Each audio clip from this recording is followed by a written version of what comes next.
Welcome to Get Real, How to Live a More Authentic Life, with psychologist and author of over 75 books, Dr. Barry Weinhold.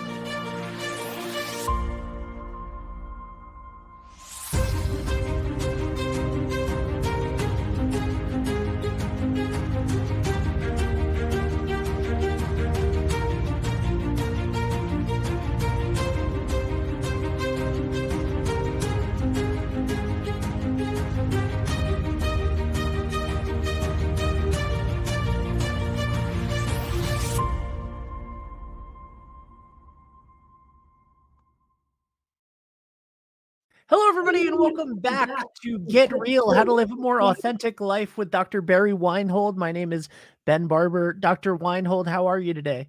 I'm grateful as usual, and I'm grateful for spring and more light. The darkness after a while gets to me.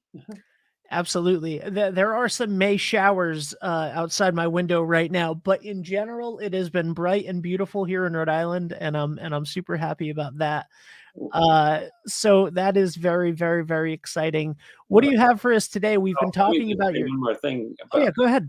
Colorado is a little different because I'm at 6,500 feet above Yeah. sea level, and we get snow into May. So it is never, spring will come and it'll be 75, 80 degrees, and the next day it'll snow. So you never you have to keep your knees bent and ready for whatever's coming next. So the hard part of it is that there's so many nice days and there's so much light and sunshine that you're tempted to go out and plant some stuff. Don't do it. don't do it. Don't do it. You can't plant anything safely here in Colorado at this altitude until after Memorial Day. Wow. That is, yeah. I mean, that makes sense. Yeah. Prince tried to warn us. He said sometimes it snows in April. Yeah. That's the great philosopher. Yeah. Right.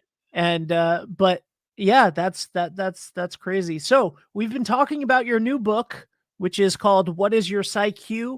Increasing Your Psychological Intelligence Through Self-Therapy. And today we're talking about how to become your own therapist. Why don't you tell us what that's about? Well, I kind of reflect when I work with my clients. I thought, basically I tell them my job is to kind of give you enough information and tools so that you can do your own therapy.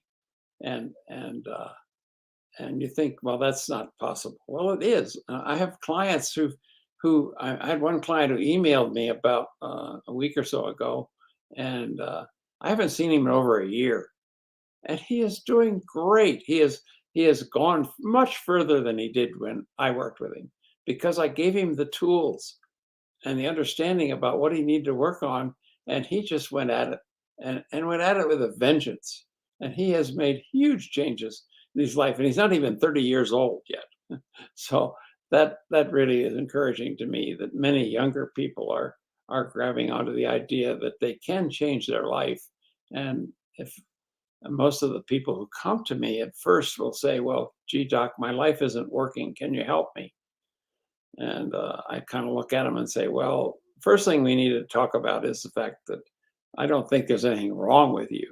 It's just that you had learning experiences in your background, and we can find out what they are that have caused you to not be able to make the kind of decisions you need to make your life work successfully. So let's find out what the cause of why things aren't working the way you want to, and then we can begin to change it and make it the way you want it to be. And so it's a very direct and practical kind of way to work with people. I try to keep the jargon out of it. I try to just talk about, what's going on in your life and how to make your life work better just by understanding more about how to process your own psychological issues as they show up. And and so what I did was I developed this four-step process that I use with almost all my clients. First of all, I'm trying to help them find out what is behind what is happening at the moment. What kind of things are happened or didn't happen in your past that contribute to the law and create long-term effects that you're now having that you don't want. And so that's kind of the first thing. I don't try to do cognitive behavioral therapy with my clients. I might try some later after they've understood where this all came from. We can still use some cognitive behavioral tools to help you put that all together. So the first step is when I meet a client, I usually give them a series of self-assessment tools. Particularly based on the first interview with them, I find what they're saying. I kind of say, "Oh, I think this tool might work. This tool might work." But I tell them, I said, "I'm going to give you these to fill out and return to me, and we're going to rule things in and rule things out. Some things don't seem to apply, but other things might, and we'll find out specifically what applies in your case by doing these self-assessment tools, taking these and filling them out." So then I get them back and I look at the scoring on them, and they're all on a 4-point scale. One means hardly ever do I experience this issue. Two is, well, sometimes I do. And three is, well, this is usually here. And four is, it's there all the time or most of the time. So anything that they marked on their inventory as a 3 or 4, we work on specifically. We take each item where they marked a 3 or 4, and we go through this 4-step process. And I think some of these self-inventories, they're in the book, but I think some of them were also in the file that is available to you to download. And so look for some of the self-inventories and self-assessment tools that we have put up here in the previous podcasts that are available to you to download and use this process on yourself. So I'll take an item that they maybe marked a 3 or a 4, and I'll read it and I'll say, now, how is that affecting your life today? Tell me more about why this is an important item in your life and how it's affecting you in a negative way that you might want to change. So I get some motivational buy-in at that point with them saying that, okay, yeah, this is not working very well for me. I'd like to change this. Then the next question I ask is, okay, we spend a little time understanding why they see this as not helping them. So we get some of the dimensions of that in their life. They have poor relationships. They have poor job performance. They're depressed, or they're anxious, or whatever it might be that's causing them to. And this item seems to tap into that. Then I say, okay, now we've got to do a little digging and doing some connecting the dots.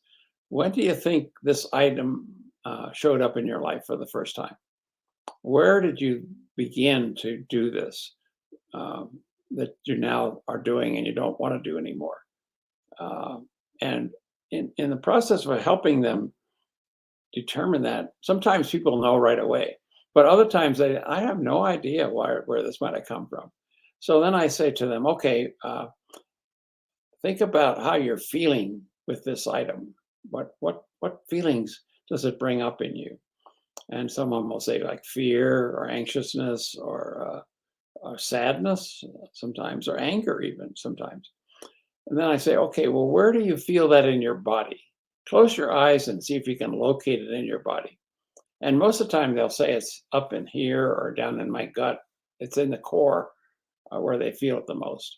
And I said, well, really anchor a feeling, touch with that feeling, and make sure you can feel that feeling right now. And then when they tell me they can, I said, okay, now open your eyes.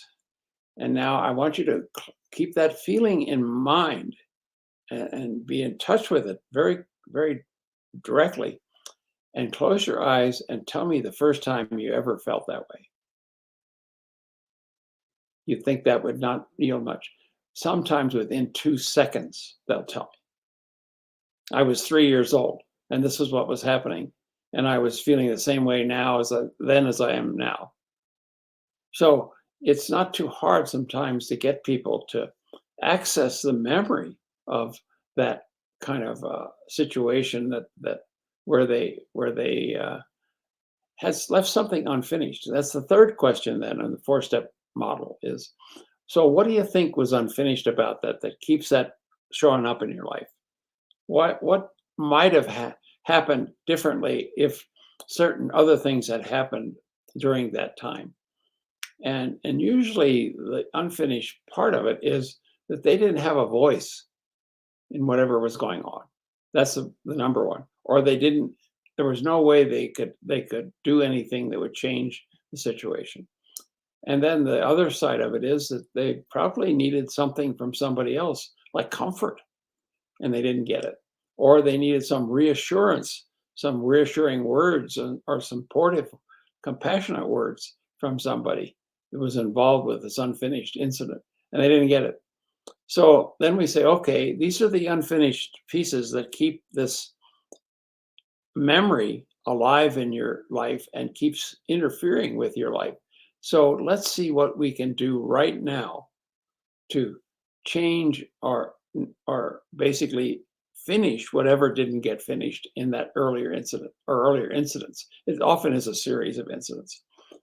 I mean, people will say things like, well, I have a couple of clients right now who grew up with strong religious families, and they say it was the insistence my parents had that I live by the rules of the church, and I had no say in that. I had to just go along with it, or I would be punished. So there's an example of somebody who didn't have a voice. And so we now look at, okay, now where in your present life do you not have a voice? And then we look at that and we said, okay, now what can you do to regain your voice in that situation? I had one client who, when he was in when he gets in social situations, he loses his voice entirely. And he traced it all the way back to about age 3. And so we looked at how he could change that so that he could begin to develop a voice in those situations. And that's where we use some cognitive behavioral therapy to help him with practicing using a voice in certain social situations. And that was hard for him at first, but he found some social situations, and I coached him on, okay, well, sitting there and doing nothing is probably making you more anxious. So initiate something in the conversation with people where you typically get anxious. What could you do to kind of start a conversation, which will typically lower your anxiety? So I'll say to them, ask the other person questions. What'd you do this weekend? How did things go with so and so? And just whatever questions you can ask them. And the goal of that is to mobilize yourself, because when you have no voice, you're feeling immobile. And that was in fact, when it went to, I asked him about the feelings he had. He said, in those situations, I feel helpless and hopeless. He felt immobilized. He couldn't do anything to change it. And so just getting somebody to actively do something when they feel immobilized is often a good start to get them back to where they want to be. So using their voice in these situations, I also say, it's Newcomb's ABX communication theory. When A meets B, they try to find X in common. So your question should be geared to trying to find something in common with this other person. And once you have something in common with them, you find something in common, then you can talk about that freely. And so there are specific ways you can regain your voice in those situations. And so you can't really uh, say, well, I don't know what to say, or I don't know what to do. I coach them on what might be useful. And that's also in the book about how to do that.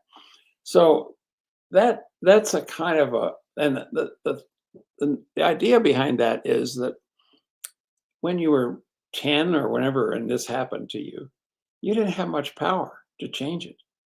You just had to go along with whatever was happening and feel whatever you felt at the time. And so it means that now you have many, many more resources than you had then. And there's many things you can do to change the way you respond in social situations. For example, using the same example of somebody who's socially anxious, and that's a very common one I deal with. Is people say to me, my clients, is, when I get in social situations, I get really anxious. I'm afraid I'll say the wrong thing, or afraid that people will misunderstand me, or so. In some ways, it's a good place to start. Uh, and then I also look at, okay, you didn't get comfort when you needed it. So what can you do now to ask for comfort when you need it? Ask for a hug, or even some encouraging words or some supporting words. Ask the other person about, I'm feeling kind of down on myself today. Uh, Tell me a couple of things that you like about me. It might help me cheer me up. And so I really focus on the here and now and what the person can do to change whatever they want to change in their life. And we do each item the same way with this 4-step model. And it really does give people a sense of the fact that um, they're in charge. They're in charge of how to heal themselves and how to change their life. Now, the important thing, and this is really important, is that what happens to people is how they get in situations where they need this 4-step model is people will be triggered by a memory of the unfinished situation or experience. And it will cause them to be emotionally dysregulated for the moment. And so the focus becomes, oh, how can I re-regulate myself? How can I calm down? I'm feeling kind of at 6s and 7s inside. I'm just not feeling like I'm can be present here. And so they focus all their energy on doing something to get them back in their comfort zone. Now that can be self-medication of various kinds. It can be use of alcohol, use of drugs, sex can be used that way, work can be used that way. Shopping, gambling, all the different so-called addictions. Because my definition of an addiction is a ritualistic, compulsive, comfort-seeking behavior. That's the total reason why we have addictions. Now, there's some psychological, physiological effects that, particularly with alcohol, that have to be accounted for. But basically, at the core, that's what an addiction is, regardless of what it is, what kind of addiction. So, what I tell my clients is that, when that happens, you have to stop the impulse to want to quickly fix it and feel in your comfort zone again. You have to start asking yourself, why am I feeling this way? And what does this connect for me in my past? Where have I felt this way before? And that is a shift, a major shift in people's lives when they can do that on a regular basis. So, if I have something come up in me that I get triggered about, I look at, what is that about? Where does that come from? What is it that I still need to finish about that makes it still show up for me? So that's the 4-step model that I use, and it's very effective.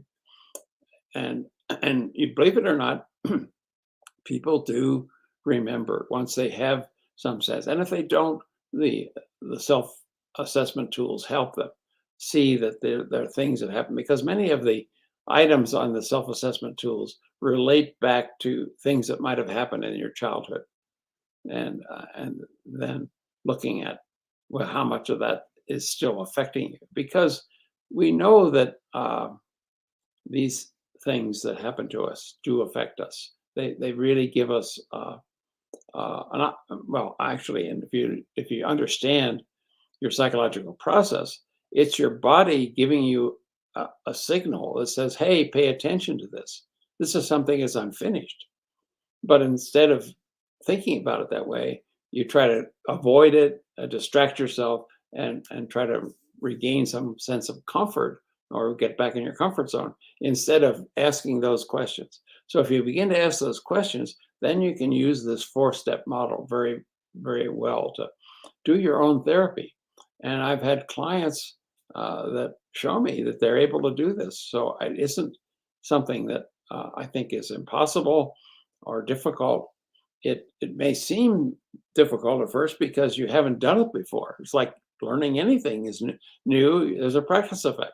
As you practice doing this, you get better at it, and you get better at remembering things from your past that you never had forgotten totally. So it really sharpens up our whole connection. Basically, what it does, it allows us to dip into our unconscious and look at what are the things that are still driving me and causing me to not feel good about what's happening in my life. And because our beliefs are what really control our behaviors. And so in uh, one of the later episodes this month, I'm going to dig into that one and look at how do you change those beliefs once you have them. Absolutely. This has been fascinating for me. It always is, but this episode in particular has been fascinating to me.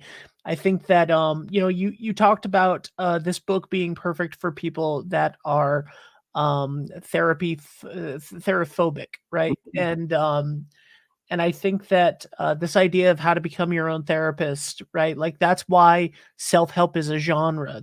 It's because people are feeling the need to not go out and take care of themselves, or to take care of themselves and not seek help in the form of a therapist, in the form of going to see somebody, to talk to somebody. And while you wish that that wasn't the case, right? You wish that everybody would get the help that they need. It's important that materials like this exist to give them some guideposts and the tools that they need.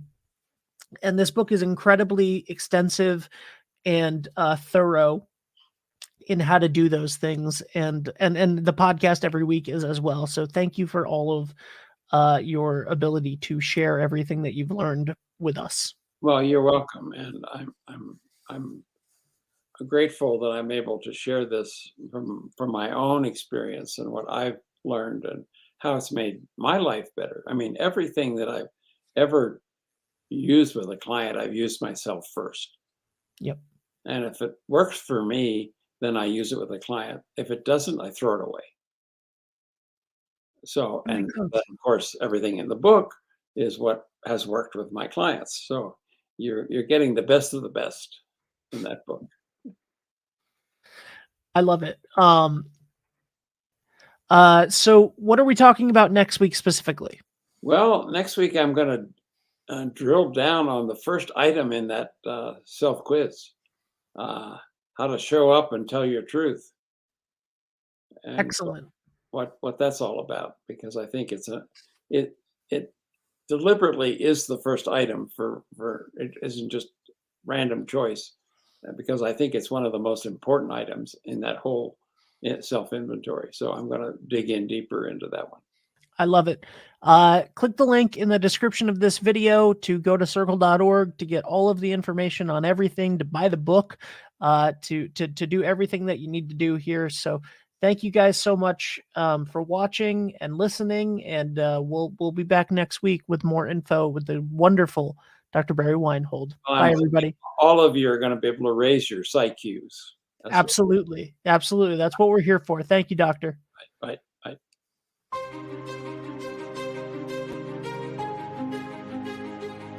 For more information, please visit the Colorado Institute for Conflict Resolution and Creative Leadership at CICRCL.org or click the link in the show notes.